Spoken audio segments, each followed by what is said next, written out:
Okay, so on the bottom of page 14, I want to show you our first technique exercise. So throughout the book, we have pieces like we just played, the halftime and bominos to learn how to read music and theory and things like that. And then I'm going to have interspersed with that some little short exercises that really aren't a piece of music. You know, I tried to make them sound kind of musical, but they're really just to focus exclusively on your left and right hand and your body posture and how you're playing the guitar. Okay, so you don't have to think about a complex, long piece. It's just a technique exercise.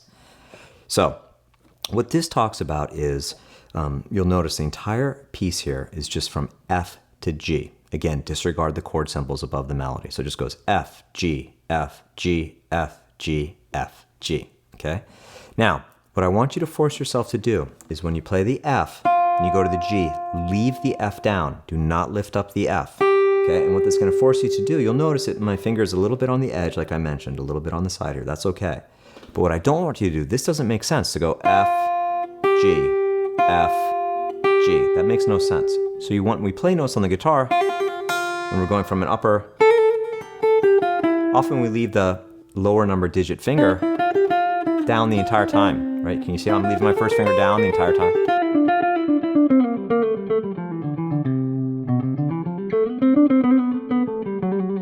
Particularly when you're doing stuff like that, right?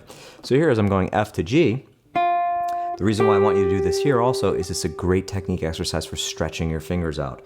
Notice that my second finger is over the second fret, my third finger is over the third fret, and my fourth finger is over the fourth fret.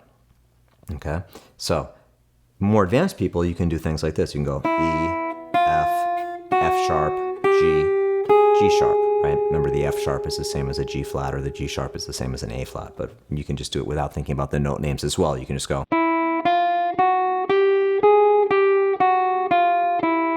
Right, but that's not the same as doing this. Okay, that's not good technique. So when you play this, it's just gonna go F, G, F, G, F, G. That's your part. It's just F, G on beats 1 and 3. When I play the chords behind it, it does sound a little bit cooler. So I'll play the chords with it as well, okay? So read over this, you know, whenever in the book, basically for now, in the open position of the guitar, which is your first finger, first fret, second finger, second fret, third finger, third fret, fourth finger, fourth fret. Try to always have your fingers stretched out over those frets and don't let them move from there, okay? So this isn't the fun stuff about playing guitar, but when you put in this kind of work now, you lay the good foundation. In a month or two, you'll play with great technique and you won't have to think about it anymore.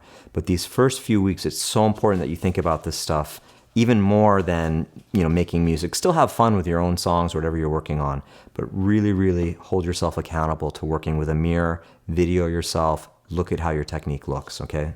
Particularly with these exercises.